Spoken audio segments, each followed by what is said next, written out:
Assalamualaikum warahmatullahi wabarakatuh.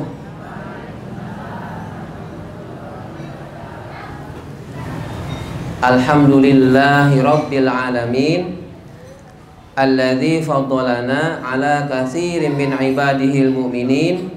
Asyhadu an la ilaha illallah wahdahu la syarikalah, wa asyhadu anna Muhammadan abduhu wa rasuluh la nabiyya ba'dah. Allahumma sholli ala Muhammad wa ala ali Muhammad. Amma ba'd. Rabbis rahli sadri wa yassirli amri wahlul 'uqdatam min lisani yafqahu qawli. Allahumma bika amsayna wa bika asbahna wa bika nahya wa bika namut wa ilaikal masir wa ilaikan nusyur. Ibu bapak, adik-adik, jamaah Masjid Nurul Huda 19 Londong, Wirokerten, rahimakumullah. Alhamdulillah, mari kita panjatkan syukur kehadirat Allah Subhanahu wa taala. Sore hari ini menjelang maghrib, menjelang buka berpuasa, hari Selasa tanggal 19 Maret 2024, kita akan tholabul ilmi perihal utang. Salawat dan salam semoga Allah tetap curahkan kepada junjungan kita Nabi Muhammad Sallallahu Alaihi Wasallam. Saya tanya, bapak-bapak masih bertahan, ibu-ibu masih bertahan, berarti kita siap belajar perihal bahaya hutang. Kemarin minggu lalu saya sampaikan 4 episode itu tentang hutang. Kenapa kok tidak yang bahas tentang keutamaan Ramadan atau fadilah puasa, Lailatul Qadar? Saya kira itu bisa sampaikan oleh yang lain. Supaya tidak tumpang tindih, maka saya ambil materi hutang. Ini mudah-mudahan memotivasi kita semua supaya sebisa mungkin menghindari hutang. Kemarin prinsip-prinsipnya diantaranya adalah kalaupun mau ngutang, maka ketika sangat membutuhkan. Kalau tujuannya konsumtif, hanya untuk senang-senangan, lebih baik nggak ngutang. Nah, hari ini kita akan bahas mengenai bahaya hutang. Bahaya berarti ini kesannya bisa merugikan orang yang berhutang. Dan memang iya. Yang saya ambil adalah dari hadis-hadis. Insya Allah statusnya itu sahih.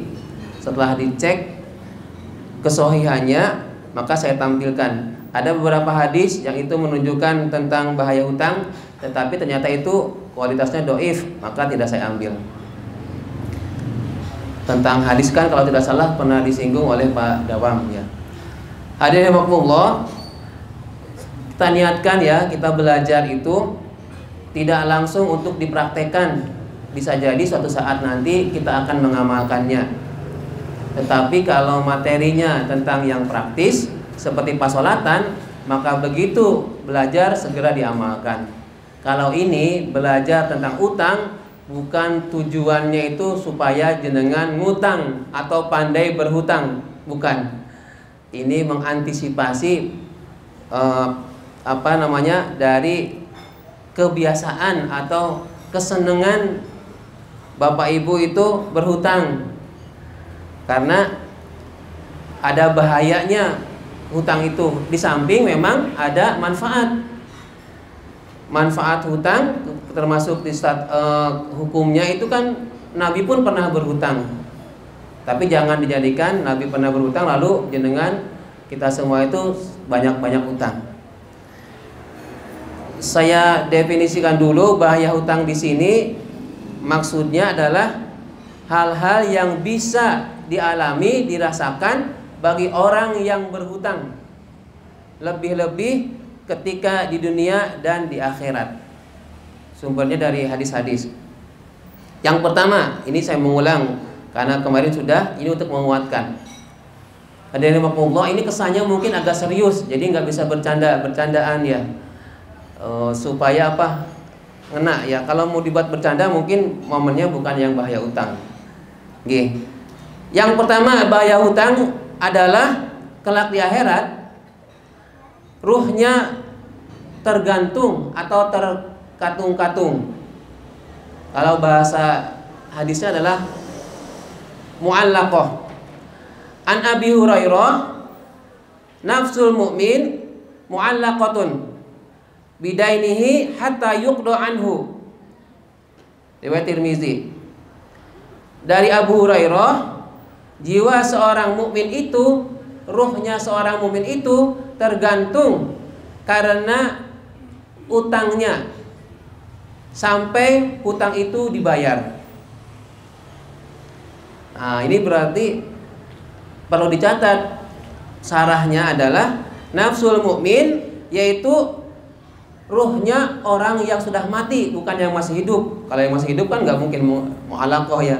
Ini maksudnya adalah orang yang sudah mati, nafsun mu'minun, orang yang sudah mati, yang statusnya itu dia mati dalam keadaan masih punya utang. Nafsul mu'min. Mu'allaqah itu maksudnya tergantung. Dalam beberapa syarah atau penjelasannya, maksudnya adalah tidak bisa diketahui apakah dia nanti itu akan diselamatkan oleh Allah atau akan dihancurkan oleh Allah kelak di akhirat. Atau ada juga yang menafsirkan tidak akan mencapai tujuan untuk masuk kenikmatan berupa surga atau derajat kemuliaan yang lebih tinggi. Jadi yang dimaksud rohnya tergantung itu, ini bagi orang yang meninggal dan ketika dia meninggal masih punya utang. Disebutkan lagi, jadi tidak semua orang yang punya utang itu nanti rohnya tergantung.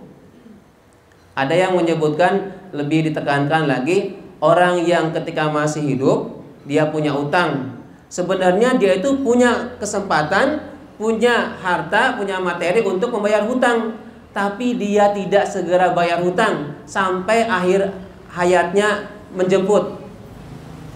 Nah, itu yang dimaksud dengan nafsul mu'min mu'allaqah. Lalu bagaimana kalau ada orang yang berhutang, kepepet banget memang, dia berhutang untuk kebutuhan hidup, ternyata sebelum dia bayar sudah meninggal.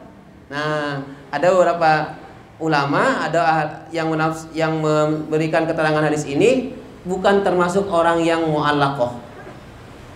Kenapa? Karena dia memang berhutang itu saking supaya bisa bertahan hidup. Untuk bertahan hidup dia harus ngutang. Meskipun dia sudah ikhtiar berusaha mencari harta, mendapatkan uang dengan sekuat tenaga. Ya. Jadi hatta yuqta anhu, sampai dipenuhi haknya, yaitu dibayar hutangnya. Lalu pertanyaannya, bagaimana orang yang sudah meninggal kok bisa bayar hutang? Ini adalah kewajibannya orang yang masih hidup atau wali dari yang si mayit. Itu termasuk kewajiban orang yang masih hidup. Menjadi masalah apabila ada orang yang meninggal, dia punya hutang, tapi dia tidak memberitahu keluarganya. Sehingga apa? Keluarganya nggak tahu kalau orang yang meninggal itu punya hutang. Apa dampaknya? Kasihan bagi yang meninggal itu. Kasihannya apa? Dia tidak dibayarkan hutang oleh orang yang masih hidup atau keluarga yang masih hidup, karena dia tidak memberikan catatan atau pesan ke orang yang masih hidup. Makanya prinsip pertama kemarin dalam berhutang itu adalah faktubuh, catat tertib administrasinya. 1.000, 10.000, 100.000, sejuta, 10 juta, sama hutang. Besarnya hutang, semakin besar hutang maka semakin siksa besar. Tidak ada keterangan yang menyebutkan semakin dia besar utangnya maka semakin besar siksaannya. Tidak ada keterangan itu. Meskipun kan kalau di nalar kita, kalau hutang yang 1.000 dengan hutang yang 10.000 harusnya beda dong hukumannya. Tidak ya. dipukul rata ini. Pokoknya selama dia berhutang, berapapun nominalnya, berapapun besarnya sama. Mu'allaqah. Ya, kita berlindung kepada Allah. Mudah-mudahan kita selama hidup tidak sampai meninggalkan utang. Kalaupun kepaksa yang utang, ini ingat-ingat sampaikan ke keluarga yang lain. Kalau kemarin saya buat caranya diantaranya adalah ditulis di kalender atau di buku catatan. Ini saya ngutang. Kalau kemarin saya diberikan contoh ke Pak Uji. Saya contoh hari Selasa tanggal 19 Maret pinjam uang Pak Uji 10.000 misalnya. Itu ditulis. Jadi begitu siapa tahu sudah meninggal, lalu keluarganya buka-buka ini, oh ini ada catatan utang, oh ini, maka langsung konfirmasi ke Pak Uji itu. Pak Uji, apa benar ini si fulan pernah utang ke jenengan? Oh iya benar. Kalau kata Pak Ujinya sudah nggak apa-apa, ya itu alhamdulillah rezekinya yang si mayit. Tapi kalau harus bayar utang, maka resiko bagi yang ditinggalkan yang masih hidup harus nyaur, harus bayar utang. Oke, lanjut hadis yang kedua. Bahaya hutang itu akan bagi orang yang berhutang akan dibangkitkan kelak di hari akhirat dari yaumil kiamah seperti pencuri sarikun. Saya agak kaku ini ya, jadi lihat kamera, lihat ibu-ibu yang cantik, bapak yang ganteng. Mau lihat yang mana ini? Jadi harus bapak ibu nanti kalau misalkan saya agak miring-miring gimana? Saya lihat kamera gitu ya. Karena kalau pas di syuting dilihat orang ini, Pak kok bisa miring-miring terus, apa grogi sama kamera. Yang kedua yaitu bahaya orang yang berhutang akan dibangkitkan kelak di akhirat seperti pencuri. Dalam hadis Baihaqi disebutkan, ayyuma rajulin tadayyanu dainan wa huwa muzmi'un alla yuwaffihu iyahu laqiyallaha sarikon. Siapa seseorang, rajulin di sini adalah seseorang, bukan berarti laki-laki saja, tapi bisa laki-laki perempuan. Siapa yang berutang lalu dia itu berniat tidak mau melunasi, jadi dia ngutang tapi nggak mau melunasi, maka ia akan bertemu Allah, laqiyallaha sarikon. Dia akan menjumpai Allah kelak pada hari kiamat dalam status sebagai pencuri. Oh kalau gitu enak banget, kita berhutang aja. Lah kenapa? Nanti kan bisa bertemu dengan Allah. Nah yang dimaksud laqiyallaha ini bukan bertemu langsung, sebagaimana disebutkan bagi orang-orang yang soleh, orang muhsinin, para mumin itu bisa bertemu wajahnya Allah. Nah ini bukan di laqiyallaha sarikon, bukan berarti kelak di akhirat orang yang berutang ketemu Allah tapi statusnya sebagai pencuri. Na'udzubillah min dzalik. Jadi gini, jenengan kalau ketemu orang saja statusnya sebagai pencuri gitu, ketemu orang lain itu kan nggak enak. Mantan pencuri misalnya atau mantan narapidana, mau ketemu orang itu kayaknya gimana gitu. Nah jenengan bisa bayangkan, nggak usah nggak usah jadi dipraktekkan ya. Maksudnya bahwa si orang yang berhutang itu dibangkitkan dalam rombongannya atau golongannya orang-orang yang suka mencuri atau sarikun, di mana balasan orang yang mencuri atau pencuri itu ada balasan tersendiri. Maka seandainya ada orang yang seperti itu, dia akan seperti pencuri, artinya dia telah menipu si pemilik harta. Bukan hanya sekedar mencuri, tapi juga dia menipu, yaitu orang yang ditipunya adalah orang yang dia pinjami utang. Na'udzubillahi min dzalik ya. Pokoknya kita sering-sering baca na'udzubillahi min dzalik untuk urusan utang. Hati-hati ya. Meskipun sedikit Bu, ingat bilang, kalau enggak buat omong-omongan ketika ngutang itu. Nanti kalau ini saya diingetin ya, seandainya saya lupa diingetin, kalau enggak tapi jangan diobral ya di grup. Pengumuman tadi Pak Out ngutang loh di tempatku 10.000 atau 100.000. Ya bukan begitu. Maksudnya antara yang memberi hutang dengan yang ngutang. Diingetin. Haknya orang yang memberi hutang itu adalah nagih. Kemarin kan tapi ada adabnya ya. Adabnya tuh kemarin disampaikan kalau SOP-nya itu diberitahu dulu, diingetin. Mas atau Mbak, Pak, Bu, jenengan punya hutang saya. Nanti jatuh temponya itu tanggal 19 Maret, tanggal 20 Maret misalnya. Besok diingetin. Gimana, sudah ada buat bayar belum? Jadi bukan langsung nagih, tapi diingetin baik-baik. Syukur-syukur, nah ini bagi orang yang mengutangi. Kalau dia memberikan tambahan waktu perpanjangan, syukur-syukur lagi kalau dia mengikhlaskan. Ini tapi jarang gitu ya. Bagi orang yang berutang mungkin doanya itu, ya Allah mudah-mudahan itu orang yang ngutangin saya mengikhlaskan utangnya. Jangan berdoa seperti itu ngatur-ngatur Allah. Sama aja dengan jenengan minta nggak diberi rezeki oleh Allah. Mintanya itu, ya Allah berikan saya kekuatan supaya bisa meraih rezekimu sehingga saya bisa nyaur hutang dan semakin mantap beribadah kepadamu. Bukan ngatur Allah, ya Allah mudah-mudahan si fulan nggak usah nagih-nagih lagi, mudah-mudahan si fulan itu lupain hutangku. Jangan. Orang bisa lupa, tapi Allah kan tetap ingat ya akan ada kelak yaumil hisab. Itu yang kedua. Yang ketiga, orang yang berhutang kelak dia akan terhalang masuk surga. Diriwayatkan ini, saya langsung ke matannya. Man faraqa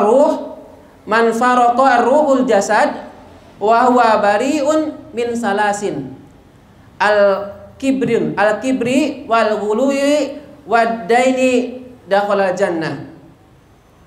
Barang siapa yang ruh dan jasadnya terpisah, kemudian wa huwa bari'un, maka dia akan terpisah. Seandainya dia terpisah min salasin, dari sifat al-kibri yaitu kesombongan, wal gululi berkhianat, wadaini dan punya utang, maka dakhalal jannah, dia akan masuk surga. Artinya kalau dia tidak terbebas dari sifat sombong, sifat khianat dan punya utang, dia tidak bisa masuk surga. Jadi menjelaskan hadis ininya itu adalah dengan cara kebalikan atau negasinya. Kalau jenengan itu tidak sombong, tidak punya utang, kemudian tidak berkhianat, maka jenengan masuk surga. Lalu dibalik, kalau jenengan sombong, lalu berkhianat, kemudian punya utang, maka jenengan tidak masuk surga. Nah ini pakai logika. Kalau bahasa kerennya itu pakai mantik, ilmu mantik. Tapi yang gampang itu, jika tidak, maka apa? Maka kalau A ke B, nah itu negasi konjungsi ya. Itu yang ahli matematik ya Pak Atom ya. Saya nggak bisa matematik. Bisanya cuma tambah kali bagi ya. Bisa nambah-nambah, tapi nggak bisa bagi-bagi. Nah, saya masih ingat kata Pak Yoyo itu, bisa ngitung ngurang uang tapi nggak bisa bagi-bagi uang katanya. Maksudnya apa? Nggak bisa ngasih-ngasih uang ya, bukan pembagian uang. Jadi ada hukum Allah. Di sini saya tegaskan lagi, barang siapa yang ruhnya terpisah dari jasadnya, lalu dia terbebas dari 3 sifat, yaitu sombong, kemudian ghulul dan berhutang, maka dia akan masuk surga. Ini riwayat Ibnu Majah. Ada yang bertanya, apa maksudnya faraqar ruh al jasad? Terpisahnya ruh dengan jasad. Ini adalah maksudnya kiasan untuk menyebutkan kematian. Karena bahasa hadis itu tidak asal-asalan, memang ada sedikit sastranya. Kalau istilah balaghah itu ada balaghahnya gitu ya. Jadi faraqar ruh al jasad maksudnya terpisahnya ruh dengan jasad artinya adalah meninggal, mati. Kemudian bariun itu artinya terbebas atau tidak nyemplung, tidak terjerumus. Bariun. Jadi poinnya apa? Kalau masih punya utang, bisa jadi dia tidak bisa masuk surga. Kalau didesak lagi, loh Pak, kan saya sholatnya rajin, sholat 5 waktunya, fardunya itu selalu dikerjakan berjamaah di masjid awal waktu, awal lagi. Masa saya nggak bisa masuk surga? Nah, ini kaitannya dengan karena statusnya si orang itu punya utang, maka ada ancaman atau peringatan nggak bisa masuk surga gara-gara punya utang. Artinya apa ini? Harus selesaikan dulu urusan sesama hablum minannasnya, baru hablum minallah. Ada orang yang bilang itu soleh itu, ini menurut Pak Amin Rais ya, dalam bukunya yang secara singkat ini, soleh ritual, soleh sosial. Jadi sebelum bisa mencapai ridhonya Allah, itu pastikan dulu sesama makhluk juga ridho. Makanya kan ada hadis yang menyebutkan ridhonya Allah itu tergantung ridhonya orang tua. Itu artinya apa? Yang di atas, hubungan vertikal itu bisa terwujud kalau yang horizontalnya sudah mapan, sudah oke. Kanan, kiri, depan, belakang dengan sesama orang, dengan sama manusia sudah baik, maka begitu dia menghadap Allah sudah ada poin plusnya, dia layak menjadi orang yang baik. Artinya apa ini? Artinya orang baik itu tidak semata-mata soleh secara ritual atau taat kepada Allah melulu, tapi dia ingkar, dia jauh, nggak mau gaul dengan sesama manusia. Ya, jadi baiknya soleh jenengan itu tidak semata-mata rajin ke masjid, zikirnya lama, bukan sekedar itu, tetapi ada sosialnya. Nah, ini sambil info, sambil promosi. Silahkan dibuka YouTube-nya dulu udah 19, itu ada dialog dengan Pak Dewan. Ya, Pak Hendro. Di salah satu kutipannya adalah harus sesama sosial, harus baik. Itu poinnya. Yang saya tangkap. Jadi solehnya jenengan mau memakmurkan masjid, itu juga harus memakmurkan sosial. Tidak melulu fasilitas masjid yang diutamakan, tetapi ada hak-hak anak yatim atau orang-orang yang kurang, yang perlu dibantu.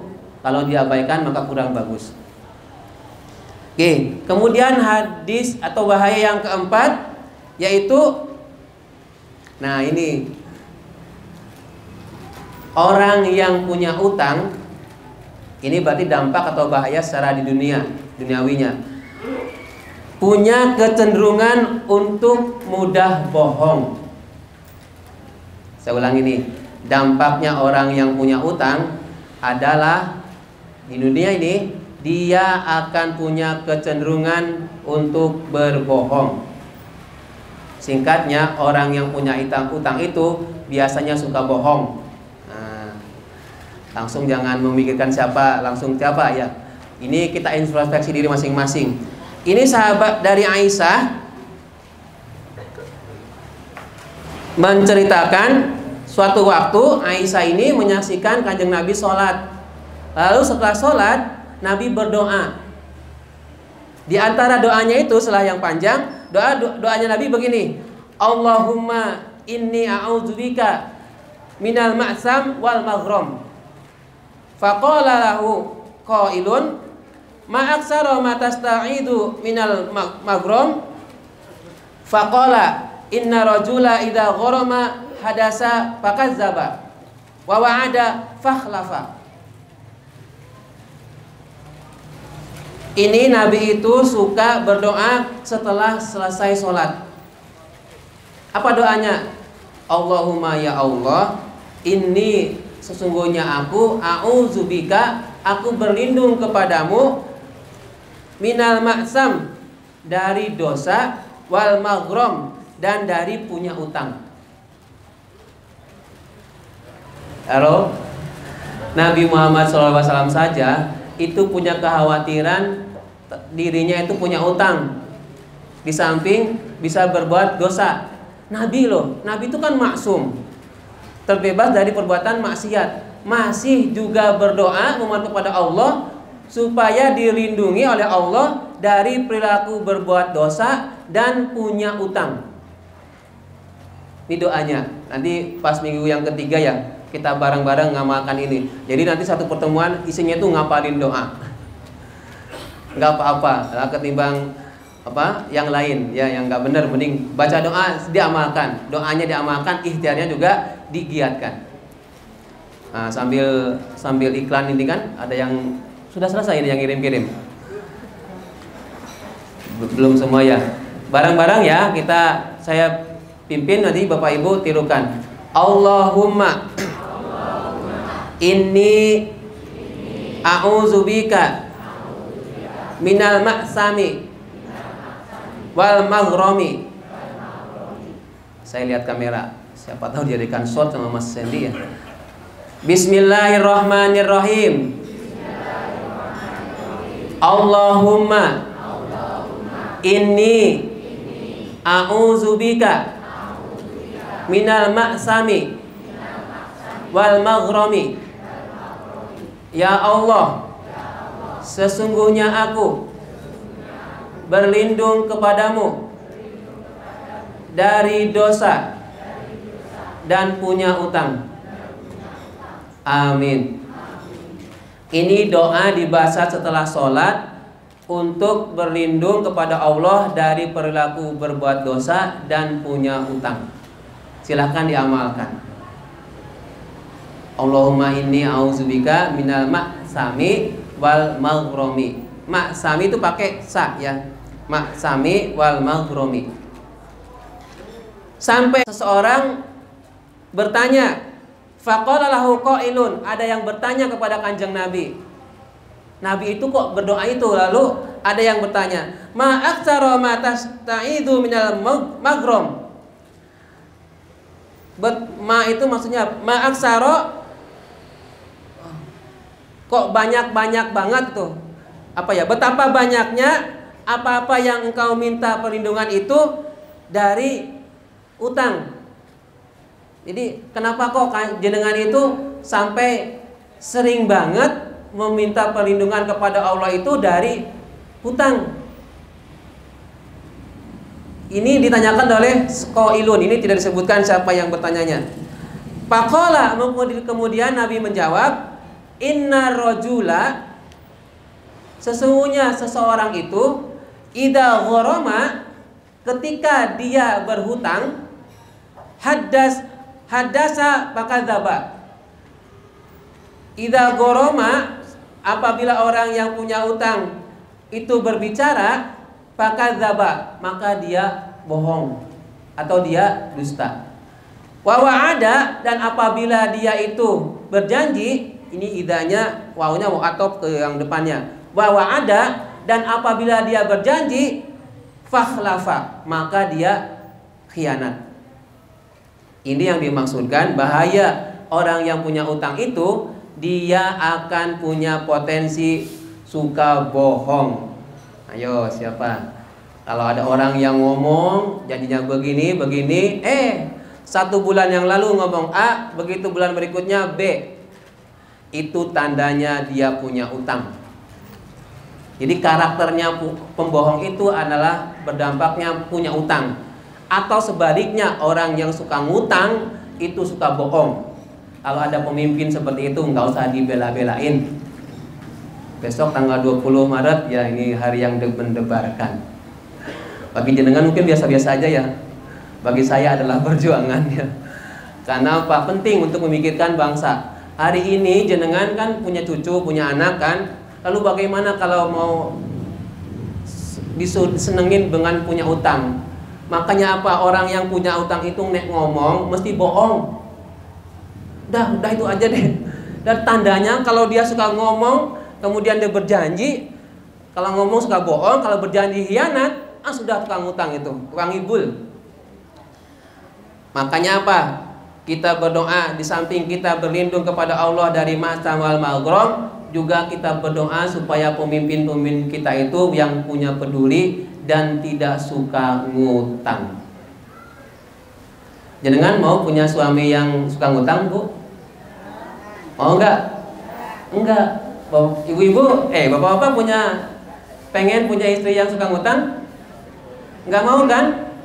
Atau mau?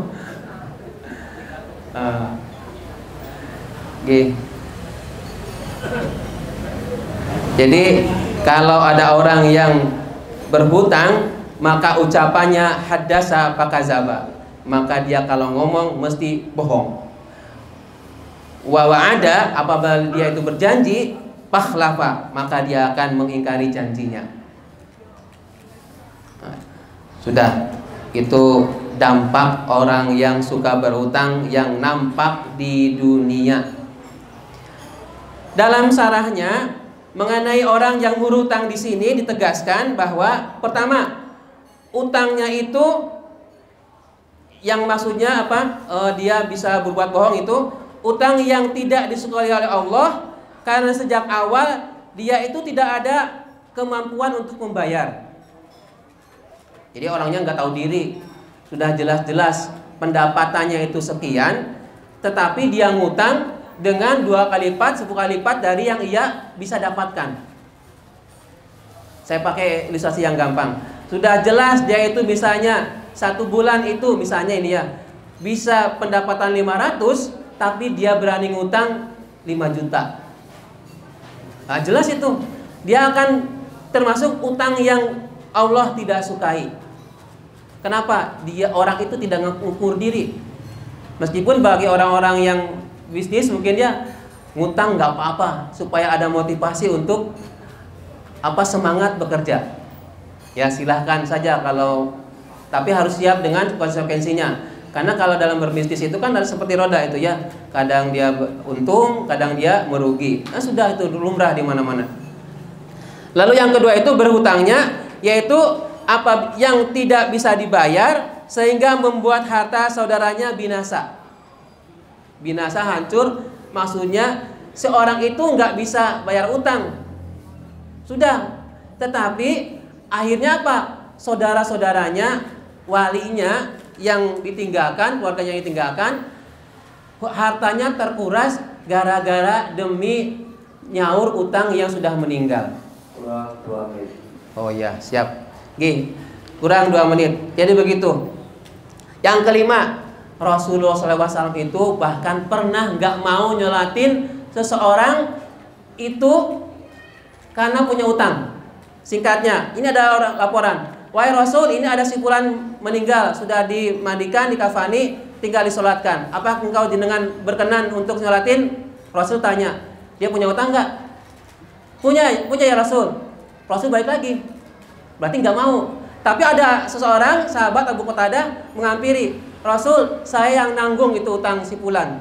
Lalu Rasul mau menyolatkan. Ini artinya kalau ada yang bertanya kemarin, bagaimana kalau ada orang yang berutang? Apa kita tidak perlu menyolatkan? Kalau saya sendiri itu tetap disolatkan. Perkara nanti dia punya utang itu urusannya keluarga. Selesaikan baik-baik dengan keluarga. Makanya penting orang kita itu bilang ke keluarga bahwa kita punya utang. Dah.